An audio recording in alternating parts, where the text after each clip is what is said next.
Hi everyone, this is Anam. Welcome to PhD jobs and admission. आज के इस lecture में मैंने जामिया मिलिया इस्लामिया के 2019 के प्रीवियस ईयर क्वेश्चंस डिस्कस करे हैं on research methodology for your upcoming Jamia Millia Islamia PhD entrance examination 2022। मैं आपको बता दूं कि आपके जामिया मिलिया इस्लामिया के पीएचडी प्रोग्राम के लिए एप्लीकेशन फॉर्म 1 अप्रैल से रिलीज होंगे, यानी आपको 1 अप्रैल से 30 अप्रैल के बीच में आपके एप्लीकेशन फॉर्म जल्द से जल्द फिलअप कर देना है। अब मैं आपको बता दूं, आपके एप्लीकेशन फॉर्म रिलीज हो चुके हैं और जामिया मिलिया इस्लामिया का पीएचडी एंट्रेंस एग्जामिनेशन काफी कॉम्पिटिटिव होता है। आपको जल्द से जल्द आपकी प्रिपरेशन को स्टार्ट कर देनी है। आज के इस लेक्चर में मैंने जामिया मिलिया इस्लामिया के 2019 के प्रीवियस ईयर क्वेश्चंस में जो रिसर्च मेथोडोलॉजी के क्वेश्चंस पूछे गए थे, उस क्वेश्चंस को मैंने आज के इस वीडियो में डिस्कस कराया आपके साथ। तो आप इस वीडियो को एंड तक जरूर देख लीजिएगा। उसी के साथ साथ मैं आपको बता दूं कि आपकी प्रिपरेशन के लिए, क्योंकि आपके जामिया मिलिया इस्लामिया में आपका जो पीएचडी एंट्रेंस एग्जामिनेशन होता है ये 2 पार्ट्स में डिवाइडेड होता है, section A and section B. आपका जो सेक्शन ए होता है वो आपके 3 to 4 यूनिट्स में डिवाइडेड होता है, जैसे रिसर्च एप्टीट्यूड और रिसर्च मेथोडोलॉजी, टीचिंग एप्टीट्यूड और करंट अफेयर्स। इन सारे यूनिट्स पर आपका पेपर और सेक्शन ए बेस्ड होता है।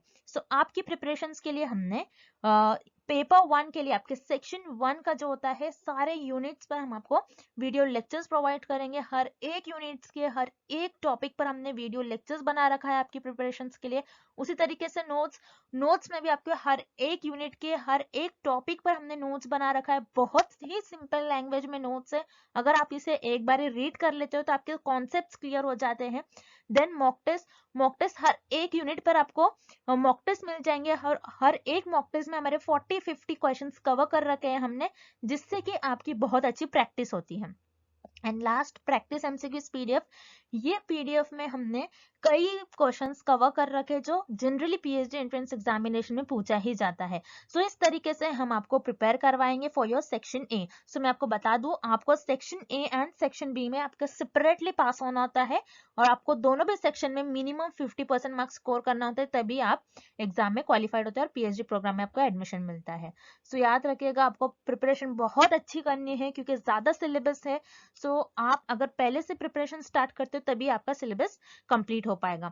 जल्द से जल्द जिन स्टूडेंट्स को हमारे इस कोर्स को ज्वाइन करना है, आप हमें इस नंबर पर कांटेक्ट कर सकते हो। याद रखिएगा, आपको व्हाट्सएप के थ्रू ही हमें इस नंबर पर कांटेक्ट करना है, नॉर्मल कॉल इस नंबर पर नहीं लगेगा। और हमारे ऐप के लिंक हमने आपके लिए डिस्क्रिप्शन बॉक्स में प्रोवाइड कर रखी है, जिससे कि आप 1 क्लिक में ही पेपर 1 का आपके सेक्शन ए का पूरा स्टडी मटेरियल को एक्सेस कर सकते हो। That's it and let's begin with the video. यहाँ पर मैं आपको शॉर्ट में बता दूं कि हम आपको पेपर 1 की कंप्लीट प्रिपरेशन प्रोवाइड कर रहे हैं। हम पेपर 1 के लिए आपको गाइड करते हैं कि किस तरीके से आपको क्रैक करना है एग्जाम। उसके बाद आपके इंटरव्यू प्रोसेस में भी आपको रिसर्च के कुछ इंपॉर्टेंट पॉइंट्स याद रखने होते हैं, उसके लिए भी आपका ये कोर्स बहुत हेल्पफुल होने वाला है। मैं आपको बता दूं कि आपके पेपर 1 में जो 4 और 5 यूनिट्स है, जैसे teaching aptitude, research methodology, current affairs, mathematical reasoning, logical reasoning, इन सारे यूनिट्स पर हम आपको वीडियो लेक्चर्स, हर एक यूनिट के हर एक टॉपिक पर हम वीडियो लेक्चर्स प्रोवाइड करते हैं। हर एक यूनिट के हर एक टॉपिक पर आपको नोट्स देखने मिलेंगे, उसी तरीके से मॉक टेस्ट देखने मिलेंगे आपको। मैं आपको गारंटी देती हूँ, this much material is more than sufficient. अगर आप इतना भी पढ़ लेते हो तो आप इजीली आपके जामिया मिलिया इस्लामिया के पीएचडी एंट्रेंस एग्जामिनेशन को क्रैक कर पाओगे। अब रिसेंटली जैसे इग्नू पीएचडी एंट्रेंस एग्जामिनेशन हुआ था, बीएचयू रीट का एंट्रेंस एग्जामिनेशन होता है, तो उसमें हमारे इसी कंटेंट से बच्चों को 30-40 डायरेक्टली क्वेश्चंस पूछे गए थे। याद रखिएगा, हमारे इस कोर्स को आपको जल्द से जल्द परचेस करना है, आपकी प्रिपरेशन स्टार्ट कर देनी है। कोर्स को ज्वाइन करने के लिए स्क्रीन पर जो आपको नंबर नजर आ रहा है उस पर आपको हमें व्हाट्सएप के थ्रू ही कॉन्टैक्ट करना है, नॉर्मल कॉल्स नंबर पर नहीं लगेगा। और आप हमारे ऐप के थ्रू, ऐप का लोगो हमारा कुछ इस तरीके से दिखता है, हमारे इसी ऐप से आपको स्टडी मटेरियल एक्सेस करना है। उस ऐप को एक्सेस करने के लिंक मैंने आपके साथ डिस्क्रिप्शन बॉक्स में प्रोवाइड कर रखी है, जिससे कि आप 1 क्लिक में ही सारे स्टडी मटेरियल को एक्सेस कर पाओगे। That's it and let's begin with the MCQs. First question, which among the following is not a type of probability sampling? इस क्वेश्चन में हमें फाइंड आउट करना है कि हमें किस ऑप्शन में प्रोबेबिलिटी सैम्पलिंग का टाइप गिवन नहीं है। अब रिसर्च में 2 टाइप की सैम्पलिंग होती है, एक होती है प्रोबेबिलिटी सैम्पलिंग एंड सेकेंड होती है नॉन प्रोबेबिलिटी सैम्पलिंग। अब प्रोबेबिलिटी सैम्पलिंग क्या होती है, जिसमें रिसर्चर पॉपुलेशन में से मेंबर्स को रैंडमली सिलेक्ट करते हैं। और नॉन प्रोबेबिलिटी सैम्पलिंग क्या होती है, जिसमें रिसर्चर पॉपुलेशन में से मेंबर्स को रैंडमली सेलेक्ट नहीं करते, बल्कि उनकी कन्वीनियंस, उनके जजमेंट के बेसिस पर पॉपुलेशन में से मेंबर्स को रैंडमली सेलेक्ट करते हैं। और जिसकी वजह से नॉन प्रोबेबिलिटी सैम्पलिंग में हर एक मेंबर्स के सिलेक्ट होने का चांस नहीं होता है, और प्रोबेबिलिटी सैम्पलिंग में हर एक मेंबर के सिलेक्ट होने का चांस इक्वल हो जाता है। आपको ये याद रखना है, this is very important point. अब इस क्वेश्चन में हमें पूछ रहा है कि कौन सा ऑप्शन में हमें प्रोबेबिलिटी सैम्पलिंग का टाइप गिवन नहीं है। सो प्रोबेबिलिटी सैम्पलिंग के टाइप क्या क्या होते हैं? फर्स्ट होता है सिस्टमैटिक सैम्पलिंग, जिसमें रिसर्चर पॉपुलेशन में से, जो कि पॉपुलेशन होमोजीनियस पॉपुलेशन होती है, उसमें से मेंबर्स को रैंडमली सिलेक्ट कर लेते हैं। सो वो होती है आपकी सिस्टमैटिक सैम्पलिंग। तो सिस्टमैटिक सैम्पलिंग आपकी प्रोबेबिलिटी सैम्पलिंग का टाइप होती है, बट इस क्वेश्चन में पूछ रहा है कि प्रोबेबिलिटी सैम्पलिंग का टाइप हमें किस ऑप्शन में गिवन नहीं है। दैट्स व्हाई आपका ऑप्शन ए इनकरेक्ट हो जाएगा। Then option B stratified sampling. Stratified sampling भी, ये भी प्रोबेबिलिटी सैम्पलिंग का टाइप होती है, जिसमें आपके पास जो पॉपुलेशन होती है वो हेट्रोजीनियस होती है। हेट्रोजीनियस पॉपुलेशन को आप होमोजीनियस ग्रुप्स में कन्वर्ट कर लेते हो। देन उस पर होमोजीनियस ग्रुप्स में कन्वर्ट करने के बाद आप उस ग्रुप से आपके सैंपल्स को सिलेक्ट कर लेते हो। देन स्ट्रैटिफाइड सैम्पलिंग, ये तो आपकी प्रोबेबिलिटी सैम्पलिंग का टाइप हो गई। दैट्स व्हाई पर आपका ऑप्शन बी भी इनकरेक्ट हो गया। Then option C cluster sampling. Cluster sampling ये भी प्रोबेबिलिटी सैम्पलिंग का टाइप होती है। दैट्स व्हाई पर आपका ऑप्शन सी भी इनकरेक्ट हो जाएगा। अब क्लस्टर सैम्पलिंग क्या होती है? जिसमें रिसर्चर के पास जो पॉपुलेशन होती है वो ग्रुप्स में होती है। सो रिसर्चर जो ग्रुप्स होता है रिसर्चर के पास वो होमोजीनियस होता है, लेकिन स्ट्रैटिफाइड सैम्पलिंग में हेट्रोजीनियस होता है और क्लस्टर सैम्पलिंग में होमोजीनियस होता है। होमोजीनियस ग्रुप को रिसर्चर अगेन ग्रुप्स में डिवाइड कर लेते हैं और उस ग्रुप को एज इट इज सिलेक्ट कर लेते हैं और वो उनका सैंपल बन जाती है। सो क्लस्टर सैम्पलिंग ये भी प्रोबेबिलिटी सैम्पलिंग का टाइप होती है, इसलिए यहाँ पर आपको ऑप्शन सी इनकरेक्ट हो जाएगा। Then option D quota sampling. Quota sampling आपकी नॉन प्रोबेबिलिटी सैम्पलिंग टाइप का मेथड होती है, जिसमें रिसर्चर पॉपुलेशन में से मेंबर्स को अपने कन्वीनियंस और जजमेंट के बेसिस पर सिलेक्ट करते हैं। दैट्स व्हाई आपका ऑप्शन डी करेक्ट हो जाएगा। अब कोटा सैम्पलिंग क्या होती है? जैसे इस फिगर में आपको देखना है, यहाँ पर रिसर्चर की पॉपुलेशन है, पॉपुलेशन में सारे लोग हैं, मेल है, फीमेल्स है, बट रिसर्चर को यहाँ पर स्टडी करना है मेल्स पर। मेल ऐसे जिनकी एज अबव 40 है। सो रिसर्चर क्या करेंगे यहाँ पर अपनी कन्वीनियंस के, अपने जजमेंट के बेसिस पर रिसर्चर को लगेगा कि मुझे इस पर्सन से डेटा मिल सकता है, मुझे इस पर्सन से डेटा मिल सकता है, मुझे इस पर्सन से डेटा मिल सकता है, तो मैं अपने पॉपुलेशन में से इन मेंबर्स को सेलेक्ट कर लूंगा और वो रिसर्चर का सैंपल बन जाएंगे और इस पर रिसर्चर, इन लोगों पर रिसर्चर स्टडी परफॉर्म करेंगे। तो ये होता है आपकी quota sampling. So quota sampling आपकी प्रोबेबिलिटी सैम्पलिंग का टाइप नहीं होती है, बल्कि quota sampling non probability sampling method का टाइप होती है। दैट्स व्हाई आपका करेक्ट ऑप्शन हो जाएगा option D quota sampling. Next, through data triangulation method a researcher can enhance his और हर स्टडीज। इस क्वेश्चन में हमें फाइंड आउट करना है कि डेटा ट्रायंगुलेशन मेथड के थ्रू रिसर्चर अपनी स्टडीज को कैसे एनहांस कर सकते हैं, थ्रू पॉपुलैरिटी या फिर वैलिडिटी, एक्सेसिबिलिटी या फिर रीडेबिलिटी, हमें ये फाइंड आउट करना है। सो आपको पहले ये पता होना चाहिए कि डेटा ट्रायंगुलेशन मेथड होता क्या है। तो डेटा ट्रायंगुलेशन मेथड वो मेथड होता है जिसमें रिसर्चर डिफरेंट मेथड्स यूज करके देखते हैं कि उनके रिजल्ट सेम आ रहे या फिर नहीं। जैसे इस डायग्राम में आपको देखना है, रिसर्चर ने पहले एक मेथड यूज करा और ये देखा कि उनका कुछ रिजल्ट आ रहा है XYZ, ओके। देन रिसर्चर ने दूसरा मेथड यूज करा, दूसरा मेथड यूज करके रिसर्चर ने देखा कि उनका यही रिजल्ट आ रहा है, सेम रिजल्ट आ रहा है। दैट मीन्स रिसर्चर ऐसे डिफरेंट मेथड यूज करेंगे और देखेंगे कि उनके रिजल्ट सेम आ रहे हैं या फिर नहीं आ रहे। अगर रिजल्ट सेम आ रहे हैं दैट मीन्स उनकी जो स्टडी है वो वैलिड है। सो यहाँ पर आपका ऑप्शन भी करेक्ट हो जाएगा। देन ऑप्शन है पॉपुलैरिटी। तो डेटा ट्रायंगुलेशन मेथड के थ्रू रिसर्च अपनी स्टडी की पॉपुलैरिटी ने बताते कि उनकी स्टडी जो है कितनी पॉपुलर होने वाली है। तो यहाँ पर आपका ऑप्शन ए इनकरेक्ट हो जाएगा। Then option C accessibility. Accessibility क्या होता है कि सब लोग के लिए क्या वो इंफॉर्मेशन, वो स्टडी के अवेलेबल है, इंफॉर्मेशन के अवेलेबल है, उसको कहते हैं हम एक्सेसिबिलिटी। इसलिए भी रिसर्चर डेटा ट्रायंगुलेशन मेथड का यूज नहीं करते। सो यहाँ पर आपका ऑप्शन सी इनकरेक्ट हो जाएगा। Then option D readability. Readability मतलब इजी टू रीड, कि वो सबके लिए इजी है रीड करने के लिए, इसके थ्रू भी researcher data triangulation method use नहीं करते हैं। सो यहाँ पर आपका ऑप्शन डी भी इनकरेक्ट हो जाएगा। तो रिसर्चर डेटा ट्रायंगुलेशन मेथड इसलिए यूज करते हैं ताकि उनके रिजल्ट जो है, उनकी स्टडी जो है वो वैलिड हो जाए। सो यहाँ पर आपका करेक्ट ऑप्शन हो जाएगा option B validity. Next, phenomenological research is इस क्वेश्चन में हमें फाइंड आउट करना है कि फिनोमिनोलॉजिकल रिसर्च कौन से रिसर्च को हम कहते हैं. So remember phenomenological research is a qualitative research. Phenomenological research आपकी क्वालिटेटिव रिसर्च में आती है. अब फिनोमिनोलॉजिकल रिसर्च क्या होती है, जैसे नेम में ही मीनिंग है फिनोमिना. ऐसी रिसर्च किसी फिनोमिना को बताती है, किसी फिनोमिना को अंडरस्टैंड करती है. अब इस रिसर्च में रिसर्चर किसी भी फिनोमिना को किस तरीके से अंडरस्टैंड करता है कि एक ग्रुप बनाते हैं, एक ग्रुप ऑफ पीपल होता है, उनमें रिसर्चर कुछ क्वेश्चंस पूछते हैं और उनके थ्रू किसी फिनोमिना को अंडरस्टैंड करने की कोशिश करते हैं.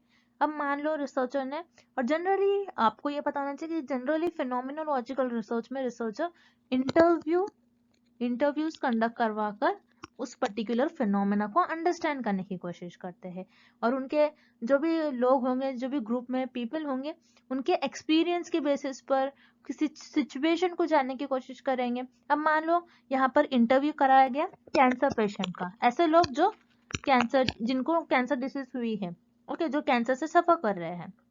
सो रिसर्चर यहाँ पर क्या पूछेंगे उनसे कि ड्यूरिंग कैंसर डिसीज आपकी बॉडी कैसे बिहेव कर रही थी, आपका बिहेवियर क्या था उस टाइम पर, आपको कौन कौन से सिम्टम्स आ रहे थे.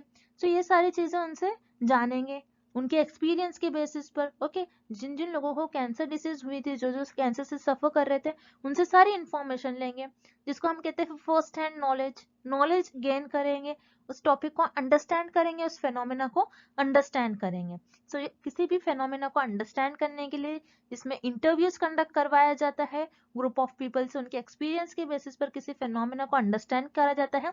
सो वो रिसर्च होती है आपकी फेनोमिनोलॉजिकल रिसर्च, और phenomenological research is a qualitative research. Then यहाँ पर आपको ऑप्शन बी गिवन है क्वांटिटेटिव रिसर्च. क्वांटिटेटिव रिसर्च तो नहीं होंगी, बिकॉज यहाँ पर इंटरव्यू कंडक्ट करवाया जा रहा है, लोगों से उसका रिस्पॉन्स लिया जा रहा है, और यहाँ पर जो डेटा मिल रहा है it is in the form of words और टेक्स्ट. सो वर्ड्स और टेक्स्ट आपको क्वालिटेटिव रिसर्च में जो आपका डेटा होता है वो वर्ड्स और टेक्स्ट के फॉर्म में होता है, ना कि क्वांटिटेटिव रिसर्च में. सो यहाँ पर आपको ऑप्शन बी इनकरेक्ट हो जाएगा. Option C trend research. यहाँ पर फेनोमिनोलॉजिकल रिसर्च में किसी ट्रेंड कोई ट्रेंड को नहीं बताया जाता है. सो यहाँ पर आपका ऑप्शन सी इनकरेक्ट हो जाएगा. Then option D descriptive research. Descriptive research क्या होती है, जिसमें ऑलरेडी इंफॉर्मेशन प्रेजेंट होती है, आप उसको डिस्क्राइब करते हो. लेकिन आपके फेनोमिनोलॉजिकल रिसर्च में जो भी आपको इंफॉर्मेशन मिलती है, जो भी आपको नॉलेज मिलती है, वो फर्स्ट हैंड नॉलेज होती है ऑफ एन इवेंट, सिचुएशन और एक्सपीरियंस. दैट्स व्हाई पर आपका ऑप्शन डी भी इनकरेक्ट हो जाएगा. So here correct option is option A qualitative research. Next, for nominal data the only measure of central tendency that can be applied is. इस question में हमें find out करना है, अगर आपके पास नॉमिनल डेटा है, उस केस में आपको उस डेटा को मेजर करना है, देन आप कौन सी सेंट्रल टेंडेंसी का यूज करोगे, कौन सी सेंट्रल टेंडेंसी यूज कर कर उस डेटा को मेजर करोगे, हमें ये फाइंड आउट करना है. सो रिमेंबर, जैसे हम देखते हैं स्केल्स ऑफ मेजरमेंट के 4 टाइप्स होते हैं, nominal, ordinal, interval and ratio. उसमें आपको यहाँ पर गिवन है nominal. Nominal data, nominal scale में आपके पास जो भी डेटा होगा वो आपके पास नंबर्स के फॉर्म में नहीं होता है, आपको ये याद रखना है, नंबर्स के फॉर्म में आपके पास डेटा नहीं होता है. आप क्या करते हो नॉमिनल डेटा में, लोगों के फीचर्स के हिसाब से, कोई भी चीज के फीचर्स के हिसाब से उनको बस डिवाइड करते हो कैटेगरीज में. ओके, तो जो भी इनके फीचर्स हो, जो भी सिमिलैरिटीज होंगी, उनके कैरेक्टरिस्टिक्स के बेसिस से आप उनको कैटेगराइज करते हो, उनको डिवाइड करते हो. सो ये होता है आपका नॉमिनल डेटा. अब नॉमिनल डेटा को मेजर करने के लिए आप कौन से सेंट्रल टेंडेंसी का यूज करोगे, सिर्फ और सिर्फ mode.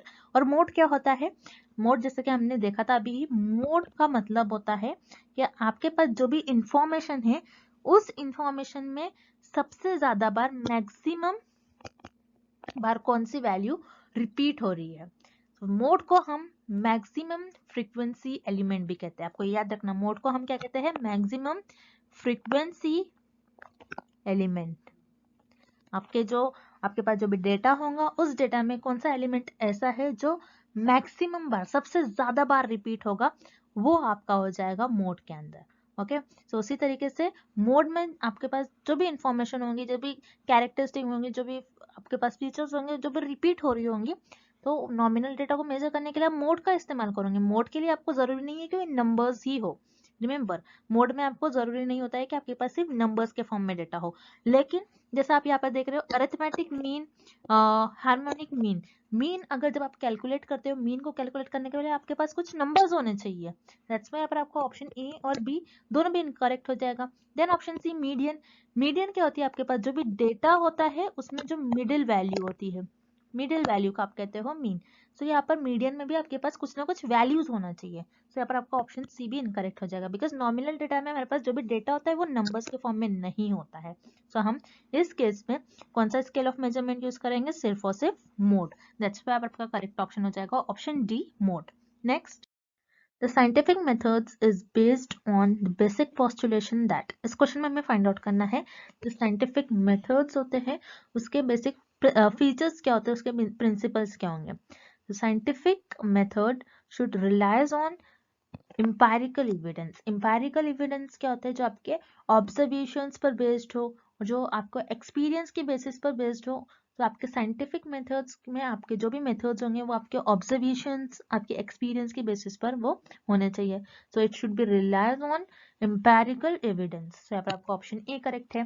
Then option B, utilises relevant concept and methods, मतलब आपके जो भी साइंटिफिक मेथड्स है उसमें आपको कॉन्सेप्ट उससे रिलेटेड होने चाहिए और मेथड जो आप यूज कर रहे हो वो साइंटिफिक मेथड से रिलेटेड होने चाहिए। तो यहाँ पर आपका ऑप्शन बी भी करेक्ट है। Then option C, committed to consideration of objectives, मतलब आपके जो साइंटिफिक मेथड्स है वो आपके ऑब्जेक्टिव को कंसिडर करने चाहिए। मतलब मान लो आपकी जो रिसर्च है उसका एम कुछ है, उसके गोल कुछ है, तो उसके बेसिस पर ही आपके जो साइंटिफिक मेथड्स है वो कंसिडर होने चाहिए। आपके जो साइंटिफिक मेथड आप यूज करोगे आपके रिसर्च के ऑब्जेक्टिव को वो कंसिडर करने चाहिए। तो यहाँ पर आपका ऑप्शन सी भी करेक्ट है। तो यहाँ पर करेक्ट ऑप्शन हो जाएगा आपका option D, all of the above, because option A, B and C तीनों भी आपके करेक्ट ऑप्शन है। नेक्स्ट, क्वेश्चनेयर इज अ, इस क्वेश्चन में हमें फाइंड आउट करना है कि क्वेश्चनेयर क्या होता है। क्या क्वेश्चनेयर रिसर्च मेथड होता है, कोई मेजरमेंट टेक्निक होती है, या फिर कोई डेटा कलेक्शन टूल होता है, या डेटा एनालिसिस टेक्निक होती है, हमें ये फाइंड आउट करना है। सो क्वेश्चनेयर क्या होता है आपको पहले ये पता होना चाहिए। क्वेश्चनेयर एक लिस्ट ऑफ क्वेश्चन होते हैं, लिस्ट ऑफ क्वेश्चंस होते हैं, उसमें सारे क्वेश्चंस आपको गिवन होते हैं और आपको उन क्वेश्चंस को रिस्पॉन्ड करना होता है। सो रिसर्चर एक क्वेश्चनर होता है एक जिसमें एक लिस्ट होती है, उस लिस्ट में सारे क्वेश्चंस रहते हैं, उस क्वेश्चन को रिस्पोंडेंट्स रिस्पॉन्ड करते हैं। सो उसके थ्रू रिसर्च अपने डेटा को कलेक्ट करते हैं। सो क्वेश्चनर जो होता है आपका ये एक डेटा कलेक्शन टूल होता है। दैट्स व्हाई पर आपका करेक्ट ऑप्शन हो जाएगा option C. So data collection tool होता है क्वेश्चनर, जिसके हेल्प से आप और रिसर्चर अपने रिसर्च में डेटा को कलेक्ट करते हैं। ये कोई रिसर्च मेथड नहीं होता है, ना ही आप इसको मेजर कर सकते हो। सो ऑप्शन ए और बी दोनों इनकरेक्ट हो जाएगा। Then option D, data analysis technique, अब आपके पास क्वेश्चनर में डेटा नहीं होता है, आप उसको एनालाइज नहीं करते हो। सो यहाँ पर आपका ऑप्शन डी भी इनकरेक्ट हो जाएगा। सो क्वेश्चनर क्या होता है एक बारी हम फिर से देख लेते हैं। क्वेश्चनर आपका एक लिस्ट ऑफ क्वेश्चंस होती है जिसको रिसर्चर रिस्पोंडेंट को देते हैं और रिस्पोंडेंट उनका रिस्पॉन्स देते हैं और उसके थ्रू रिसर्चर अपने रिसर्च में डेटा कलेक्ट करते हैं।